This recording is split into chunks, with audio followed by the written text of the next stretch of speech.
There is a moment, quiet and unsettling, that most people meet in the middle of an otherwise ordinary life. It arrives without warning in the half-second after someone says, "How are you?" and before you answer. In that half-second, something hesitates, not the words, which are already prepared, but the person behind the words, the one who is not sure the prepared answer is true. "I'm fine," you say, and the words land and the moment passes, and the half-second of hesitation is filed away with all the others, in a drawer you do not open. But the drawer is full. It has been full for years, and the thing inside it, accumulated across a decade of prepared answers and chosen silences and roles worn so long they stopped feeling like roles, the thing inside it is a question that does not sound like a question. It sounds like a feeling, the vague, persistent sense that the life you are living was not, in every essential part, chosen by you. It was borrowed. Borrowed from expectations you never examined, from a version of yourself you built for other people, and then mistook for the original, from a script you inherited so early and so completely that you stopped being able to tell the script from the person reading it. This is the borrowed life, and it does not feel like a trap. It feels like a life. It feels like showing up, doing the work, being the person everyone needs, wearing the face that fits the room. It feels responsible. It feels mature. It feels, most of the time, fine. And fine is the word that hides the most lives, not bad, not broken, not miserable, but fine, which is the word you use when the truth is too complicated to explain and too heavy to carry into the conversation. So you set it down and walk past it. And you do this so many times that the setting down becomes the life, and the life becomes the setting down. And one day you realize you have been living a life you never actually chose. The image that opens this audiobook is not a metaphor. It is a portrait. A man holding a cracked mask near his chest, and behind him, a cluster of ghostly figures, the businessman, the professional, the caretaker, the cheerful one. Each one a role he has played so well and so long that the roles became a crowd he carried inside him. And the crowd became louder than the single, quiet voice that was his before any of them arrived. And to the right, a door open with light coming through it, the light of a life that is his, that has always been his, that he has simply not walked toward because the mask was so convincing he forgot there was a face underneath. This is an audiobook about that face, not about destroying the mask. The mask had its purpose, and the roles were not lies, and the borrowed life was not a waste. It is about the moment you remember that underneath the borrowed, there is an original, and the original has been waiting, patient and quiet, through all the years you spent being someone else's idea of you. The door is open. The light is there. The life you never chose is the one you can finally begin to choose. You did not choose your first life. Nobody does. The first life is the one handed to you by family, by culture, by the particular century and country and language you arrived into without consent.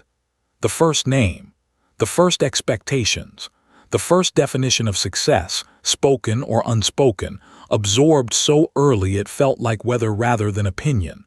This is not a tragedy. It is simply how lives begin.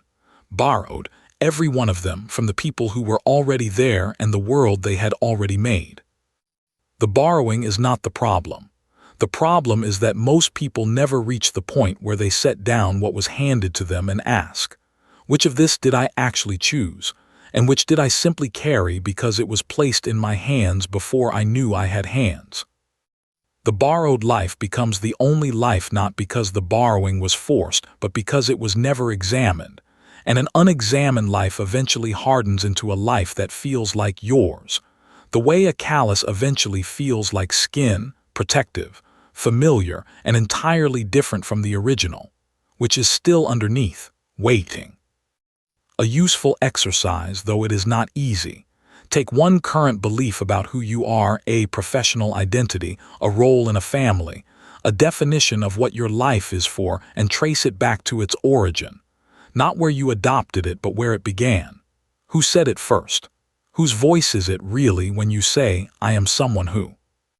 If the answer is someone else, a parent, a teacher, a culture, a younger version of yourself who was responding to pressure rather than desire, then the belief is borrowed, and borrowing is not a crime, but it is worth knowing.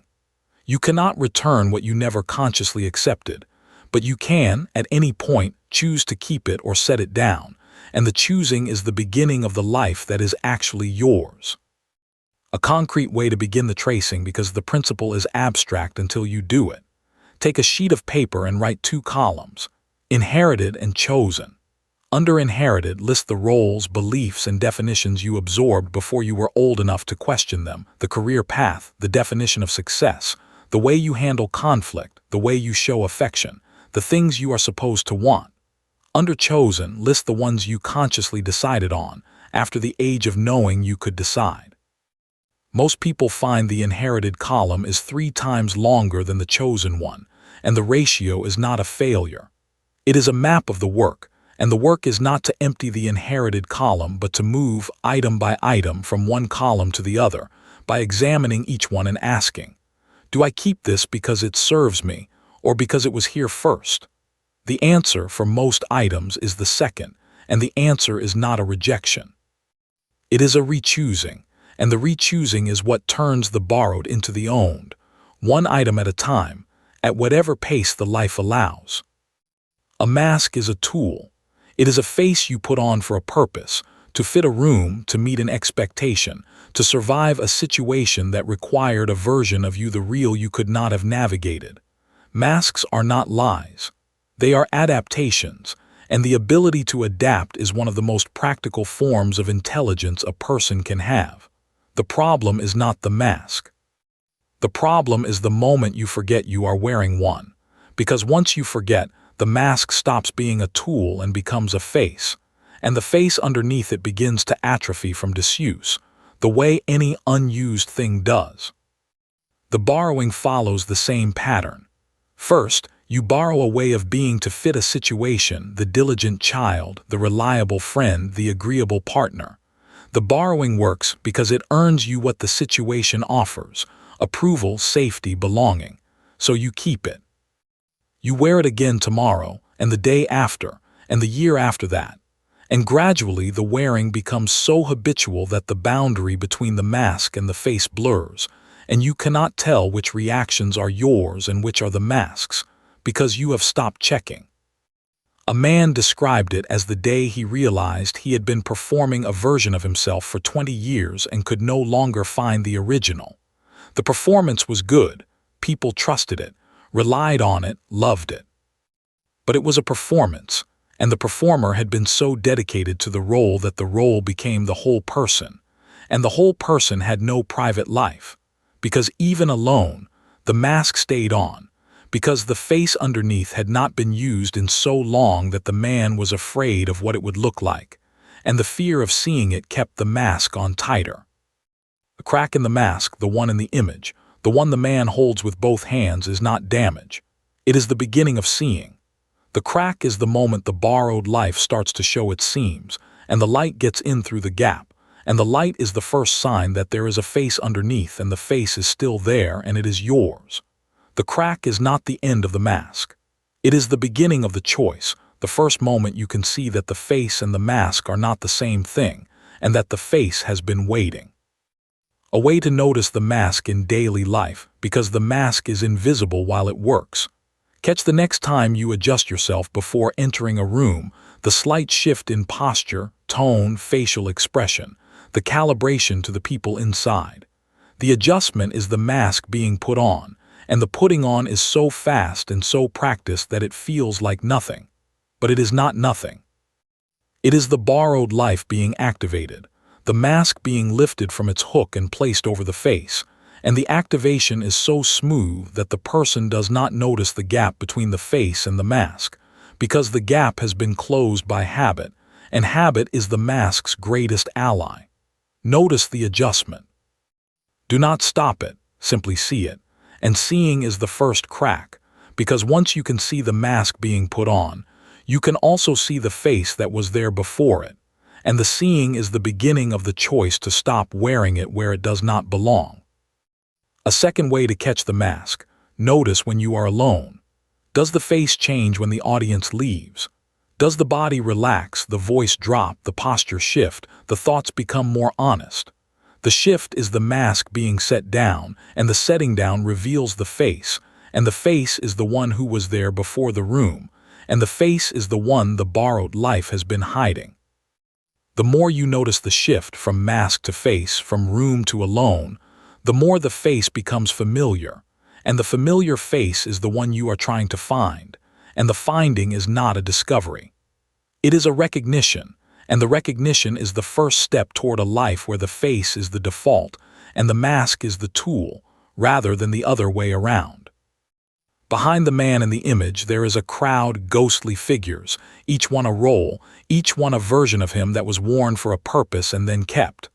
The businessman, the professional, the caretaker, the cheerful one, the strong one, each one is real in the sense that each one was built from genuine effort and genuine need.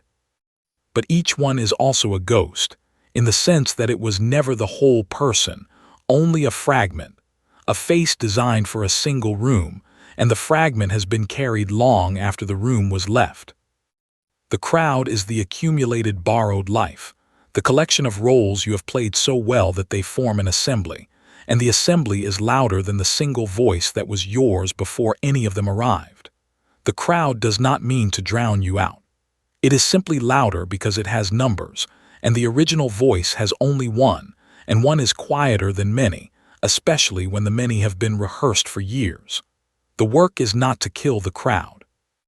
The work is to remember that the crowd is not you, that you are the one standing in front of it, holding the mask, and that the one standing is the original, and the crowd is what was built around the original, and the original can be heard again if you are willing to listen for it. A way to hear the original: sit in silence for 5 minutes and notice which thoughts are the crowd's and which are yours. The crowd's thoughts sound like roles: I should be working, I should be available, I should be the one who handles it. They are the thoughts of a person performing a function. Your thoughts, the original ones, are quieter and less formatted. They are not about what you should be. They are about what you actually are when the shoulds are set down, and the setting down is uncomfortable, because the shoulds have been your structure, and without structure, the original voice is exposed, and it does not sound like the mask, and the difference is the whole point. A way to thin the crowd, because the crowd is not all of you and the thinning is the relief. Once a day, identify one role from the crowd that you can set down for 1 hour, not permanently, not dramatically, just for 1 hour. The professional, the caretaker, the one who handles it. Set it down, and in the hour be the person who is not performing that role. The hour is short. The relief is real. And the relief is the proof that the crowd was heavy, that the weight was not imaginary, and that the person underneath the roles is lighter than the person carrying them. Over weeks, the thinning becomes a practice, and the practice becomes a life where the crowd is smaller, and the smaller is not a loss. It is a clearing, and the clearing is where the original lives, and the original is the one the clearing was always for. The borrowed life is expensive, and the currency is not money. It is something far more valuable, the energy you spend being the person each room expects, multiplied by the number of rooms, multiplied by the years. The cost is invisible because it is paid in small daily installments: the adjustment before entering the room, the read of the room, the calibration of the face to the faces around you. Each adjustment is small. The accumulated adjustments are a life's worth of energy, spent on being a person you did not design, for people who did not ask for the original, because you never showed it to them. The cost is also paid in a less visible currency: the slow disappearance of the person who, when no one is watching, does not know what to do. The person who has been everyone to everyone and has forgotten how to be someone to themselves, because the self was always a role, and the role required an audience. And without an audience, the role has nothing to play, and the silence is not restful but bewildering, because the person in the silence does not know which face to wear when there is no one to wear it for. A woman described the cost as the evening she came home to an empty apartment and realized she did not know what to do with her own time. Not because she had nothing to do, but because every activity she could think of was designed for an audience. The cooking was for the partner. The fitness was for the image. The reading was for the conversation. The hobbies were for the resume. Without the audience, the activities had no center, because the center was always the other person, and the other person was the reason for the mask, and the mask was the reason for the activity, and the activity was never for her. She had spent a decade being everything to everyone, and the everything had left nothing for the one person who was always there. The one in the mirror, the one she had not spoken to in years, because speaking to the real self required taking off the mask, and the mask was the only language she had. A way to measure the cost, because the cost is invisible until you count it. For 1 week, track the energy you spend being the person each room expects, the calibration, the reading, the adjustment, the recovery afterward. Not in money. In attention, in time, in the quiet exhaustion that follows every performance. At the end of the week, ask, how much of my energy went to being a person I did not choose, for rooms I did not design? The number, if you are honest, is larger than you expected, and the largeness is the cost, and the cost is what the borrowed life charges, and the charge is invisible because it is billed in the currency of the unlived life, and the unlived life does not send a statement. It simply shrinks quietly, and the shrinking is the cost, and the cost is the thing the borrowed life does not tell you about, because if it did, you would not pay. Every mask cracks eventually. Not because masks are fragile, but because life is long, and the face underneath does not disappear just because it is covered. The face is still there, still growing, still changing, still needing things the mask does not provide, and the unmet needs accumulate, and the accumulation builds pressure, and the pressure finds the weakest point in the mask, and the crack appears not as a disaster, but as a revelation, the first thin line of light through a surface that was supposed to be solid. The crack is usually caused by something ordinary, a birthday that brings an unexpected wave of grief for the life unlived, a conversation where someone says something true and the mask cannot answer because the answer is not in the mask's vocabulary, a moment alone where the silence is not peaceful but accusing, pointing at the gap between the life lived and the life wanted, a gap the mask has been covering with activity and noise. The crack is not a crisis. It is the face knocking, and the knock is the first sound the original has made in years. A man described his crack as the moment his daughter asked him at age 7, "Dad, what do you like to do?" And he could not answer because the honest answer was, "I don't know," and the honesty terrified him, because it meant the person he had been for 40 years did not have preferences, only functions, and the functions were so well developed that the person underneath had been neglected into silence. The question cracked the mask. The crack was not a breakdown. It was the first opening, and the light through it was the beginning of the life he had not lived, the one that had been waiting under the borrowed one, patient and quiet, for decades. The crack is not the end.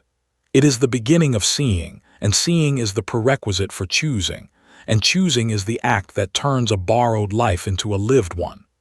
The crack hurts because the light is unfamiliar and the face it reveals is one you have not seen in a long time, and the face is different from the mask, and the difference is uncomfortable. But the crack is also the proof that the mask was never the whole story, and the story underneath it is the one worth telling, and the telling begins at the crack. A way to welcome the crack rather than seal it, because the instinct is to repair the mask and the repair is the trap. When the crack appears, the moment of honesty, the question from a child, the silence that accuses, do not fill it with a better answer or a smoother performance. Let it stay open. The crack is the only window the face has, and sealing it is the act of the borrowed life protecting itself from the original. A person who seals every crack spends a lifetime in a mask with no windows, and the no windows is the prison, and the prison is comfortable, and the comfort is the trap. Let the crack breathe. The air that comes through is the air of the original life, and the air is unfamiliar, and the unfamiliar is the first breath of the face, and the face is what the crack was always meant to reveal. Before the roles, before the expectations, before the borrowed life became the only life, there was a person. Not a blank slate, not an empty vessel waiting to be filled by other people's needs, but a person with specific, particular, unrepeatable preferences, curiosities, and tendencies that were there before anyone asked anything of you. The question is not whether this person existed. The question is whether you can still find them, under the accumulated layers of adaptation, and whether the finding is worth the effort. It is worth the effort because the original person is the only one who can make a life feel chosen rather than borrowed. The roles can perform. Only the original can choose. And the choosing is the act that makes a life yours, the way a signature makes a contract yours, not the only factor, but the one that says, I am party to this, I am not merely subject to it. A life lived by the original is not better in every way. It is simply owned, and owned is a different feeling from borrowed. The way living in a house you chose is different from living in a house you were assigned, even if both have roofs and walls. A way to begin finding the original. Ask what you loved before you knew what it was for. Before the hobby became an identity, before the interest became a career, before the curiosity became a qualification. What did you do when no one was watching and no outcome was required? The answer, if you can find it, is a thread. And the thread leads back to the person who was there before the roles, and the person is still there, because the original does not die. It only goes quiet, and quiet is not gone, and the quiet can be found again by following the thread back to the moment before the borrowing began. A concrete way to follow the thread, because the thread is thin and the following requires attention. Write down 3 things you loved between the ages of 10 and 15, not things you were supposed to love, not things that looked good on a transcript, but things that absorbed you so completely you forgot the time. A book, a place, a kind of making, a way of moving, a subject you explored for no reason other than curiosity. The 3 things are threads, and each thread leads to a quality of being, the absorption, the curiosity, the quiet focus, that was yours before it was repurposed for the borrowed life. You do not need to return to the exact things. You need to return to the quality, and the quality is the person, and the person is the original, and the original is who you were before the crowd arrived, and the crowd has been so loud that you forgot the person was there, and the forgetting is the borrowed life, and the remembering is the way out. Under the borrowed life there is a quiet desire, a pull toward something specific that has been ignored so long it has become nearly inaudible.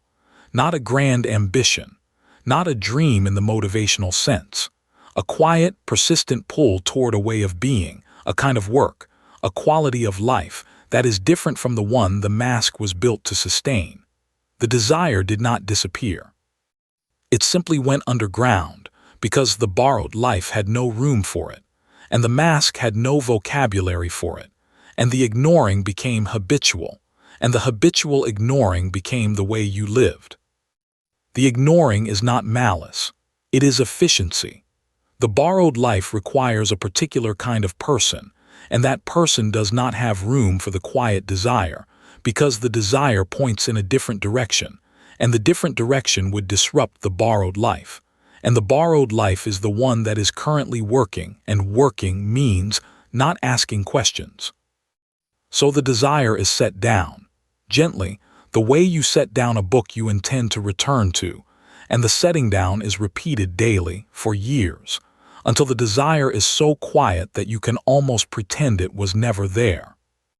But it was, it is. The quiet desire is the compass of the original life, and the compass still points, even when the mask has been facing a different direction for years. A man described the desire as a pull toward a life he could not name, not a career change, not a move, not a dramatic transformation, but a quality of being he had tasted briefly at 20 and spent 20 years building a life that did not include it. The desire did not ask for the whole life.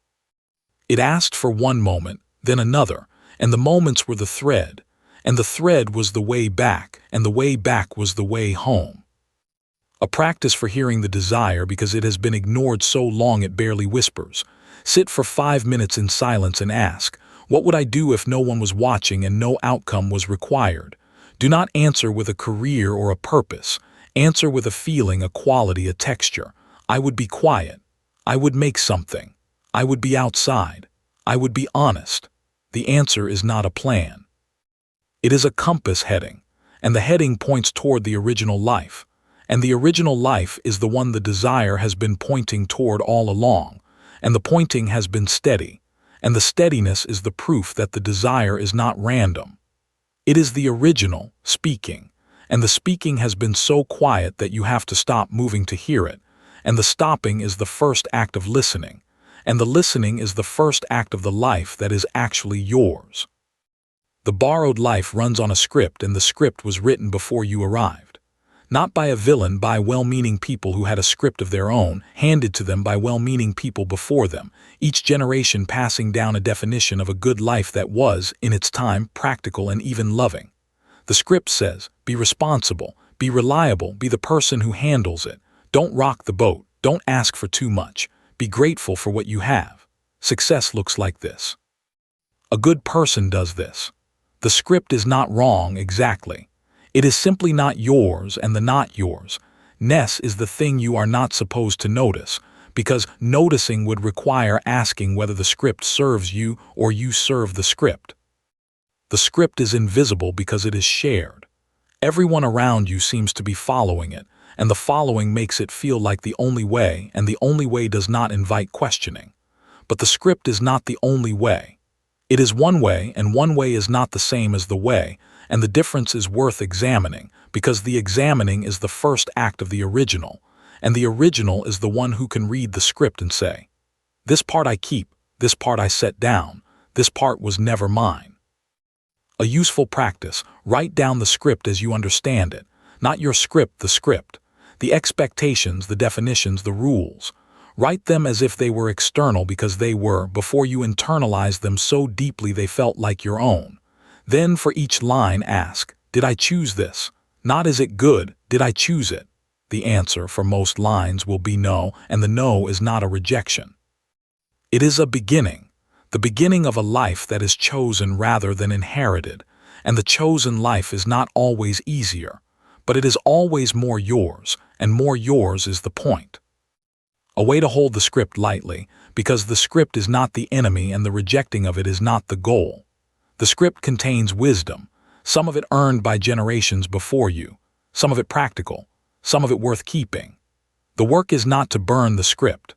The work is to hold it lightly enough that you can see which parts serve you and which parts serve only the script itself, and the seeing is the freedom, and the freedom is not the absence of the script but the presence of choice within it. A person who holds the script lightly is not a rebel.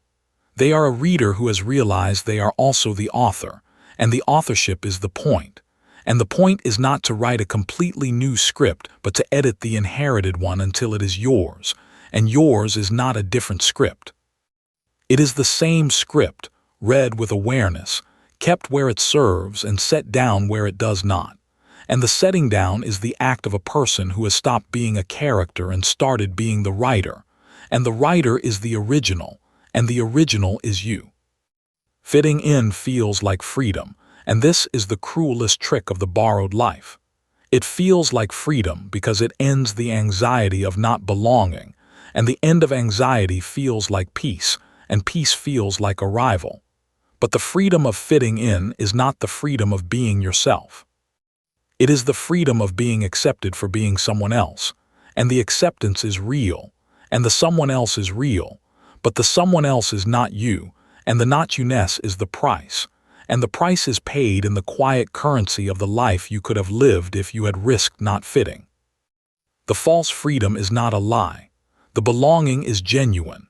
The people who accept the mask genuinely care for the mask, and the caring is real, and the realness is what makes the trap so effective, because you cannot dismiss the belonging as fake. It is not fake. It is simply aimed at the wrong person, the person you are performing rather than the person you are. The trap is that the belonging feels so good, and the risk of being yourself feels so high, that the calculation never reaches the point where honesty is worth it, and the not reaching becomes the life, and the life becomes the not reaching. A woman described the false freedom as 20 years of being loved for someone she was not. The love was real. The person it was aimed at was not. And the gap between the two, the real love and the unreal person, was the space she lived in, and the space was comfortable and unbearable at the same time, and the comfort was the belonging, and the unbearableness was the knowledge that the belonging was for the mask, and the mask was not her, and she was the only one who knew, and the knowing was the loneliest thing in a life that looked, from the outside, like it had everything. A way to test whether your belonging is true or false, because the difference is not obvious from inside. Ask, am I loved for who I am, or for who I am when I am here? If the answer changes depending on the room, the belonging is conditional on the mask, and the condition is the false freedom. True belonging does not require a different you for each room. It requires and is built for the same you in all of them, the one who is specific, sometimes inconvenient, sometimes wrong, and always real.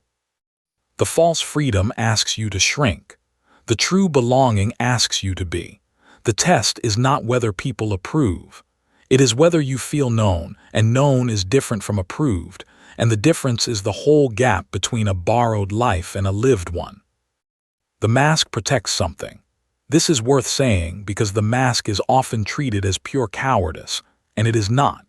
The mask protects the original, the vulnerable, unperformed, unfiltered self that was not built for rooms and expectations, and the particular cruelty of being seen before being understood.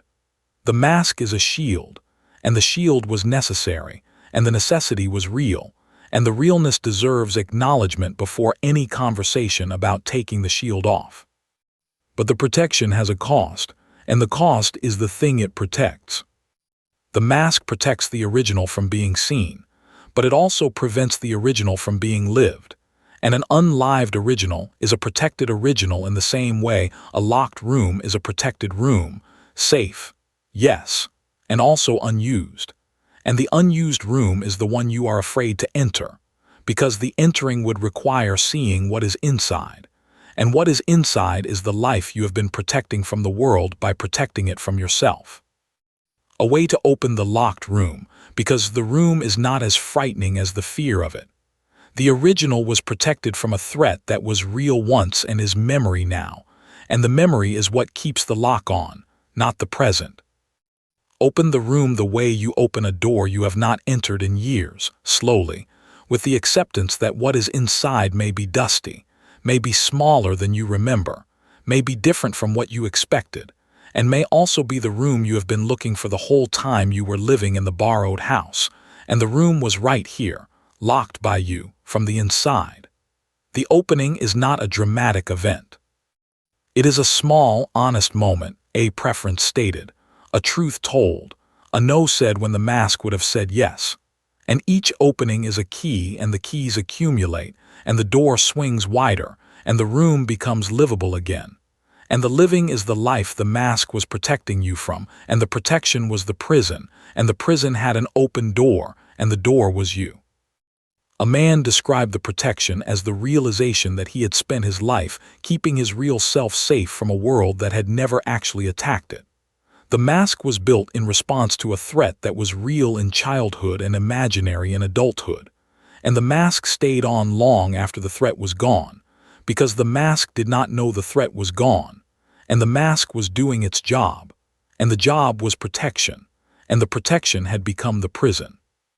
He had protected himself into a life that was safe and unlived, and the unlivedness was the cost, and the cost was the thing he was finally ready to pay, not by being reckless but by being honest, and the honesty was the first step out of the room he had locked from the inside.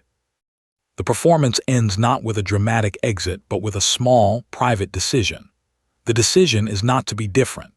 The decision is to be accurate, to say what is true when the true is not what the room expects, and to say it not as a rebellion but as a report, the report of a person who has decided that the truth is more useful than the performance, because the performance has been running for years, and the years have not produced the life the performance was supposed to earn.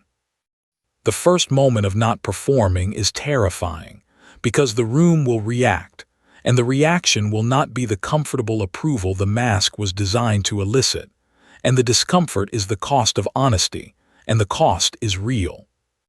But the cost is paid once, and the payment opens something the mask could never open: the possibility of being known, actually known, by the people who have been loving a performance and could, if the performance stops, love the person underneath it, and the love would be different, and the different would be real.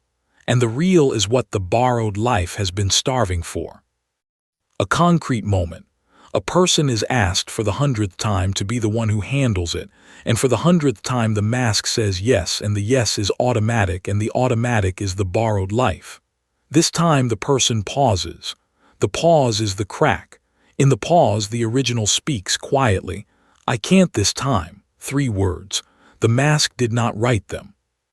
The original did, and the words land, and the landing is uncomfortable.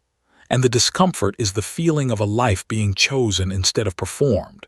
And the choosing is the beginning of something the mask could never have built, because the mask could only maintain, and the maintaining was the borrowed life, and the borrowed life was not the life, and the life is on the other side of the 3 words. A way to practice the pause, because the pause is the whole skill and the skill is not natural. The next time the mask is about to say yes to the request, the role, the expectation, insert a breath before the answer. The breath is not a refusal. It is a space, and in the space, the original gets 1 second to speak, and the speaking, even if it is only a whisper, is the first sound the face has made in years. The breath does not change every answer. Some answers will still be yes, and yes is fine when yes is chosen.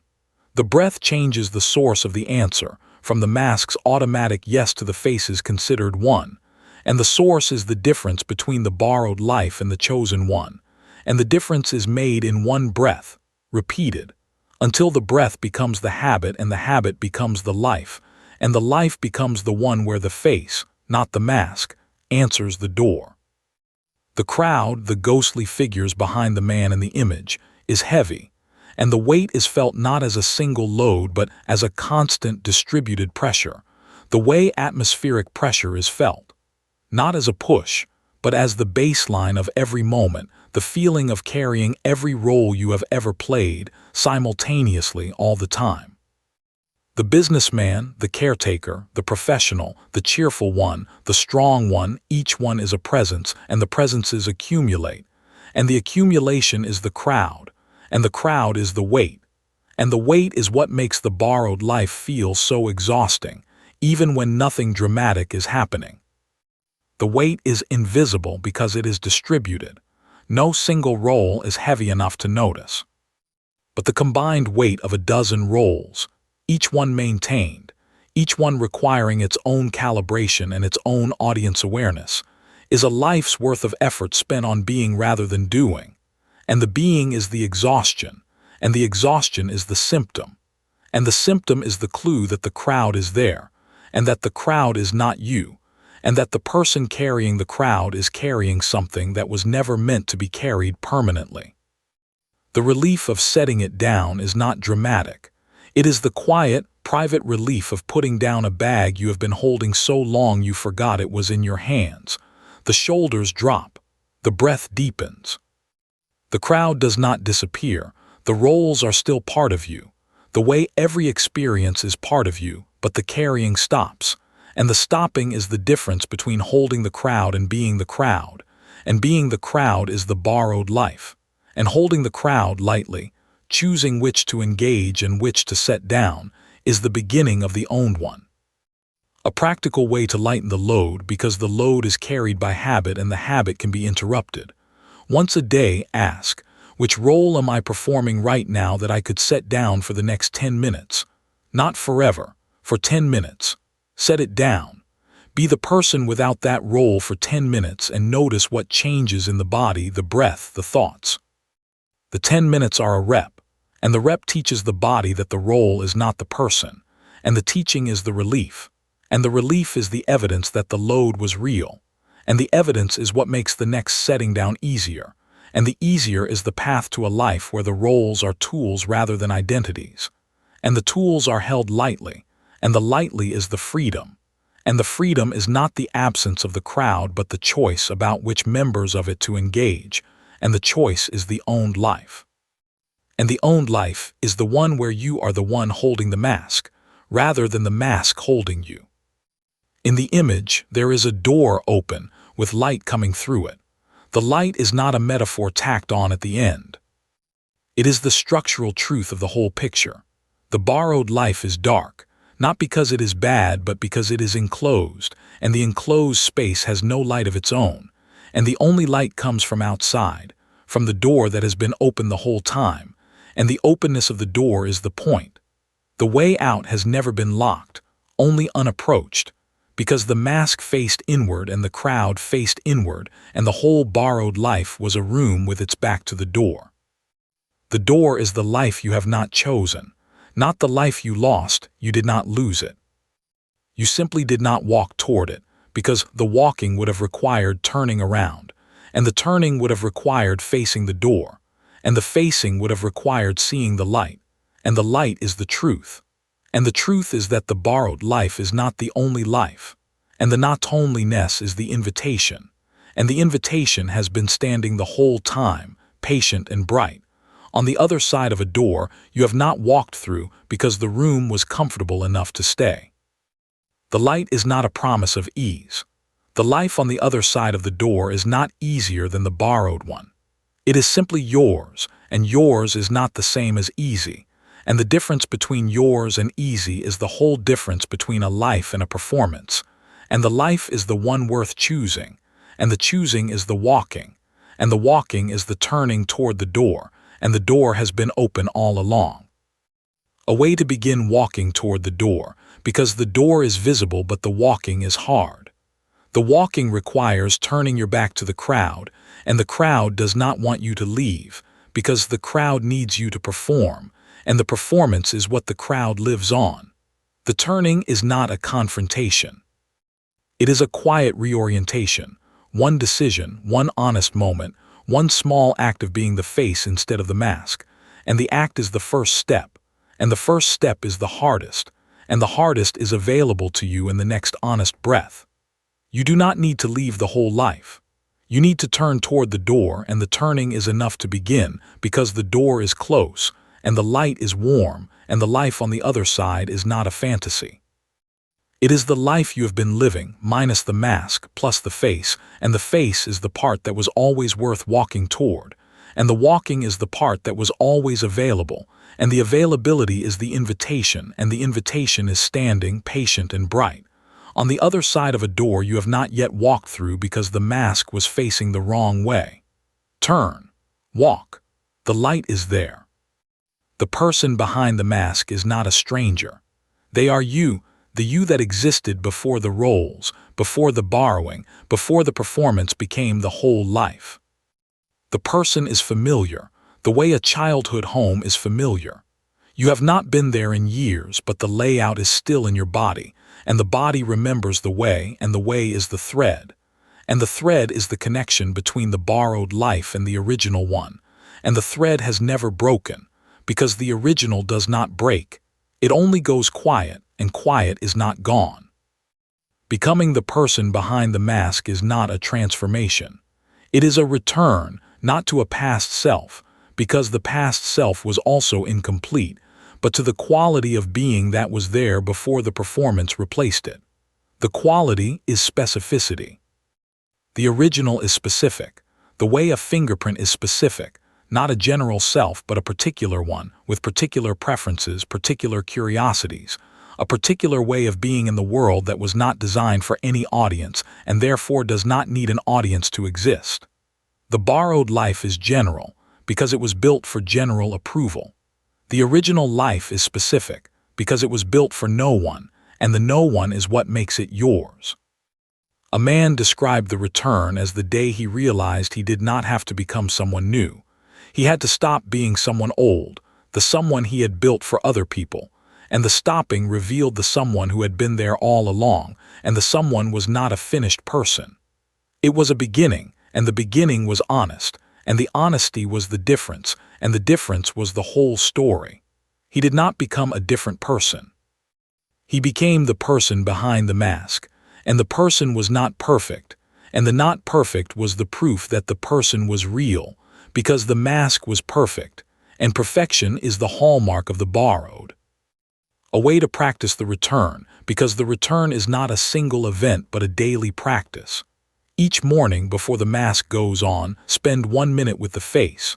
Not meditating, not journaling, not performing wellness, simply being the person behind the mask, alone, without audience, without adjustment. The minute is short, and the shortness is the point, because the face does not need an hour.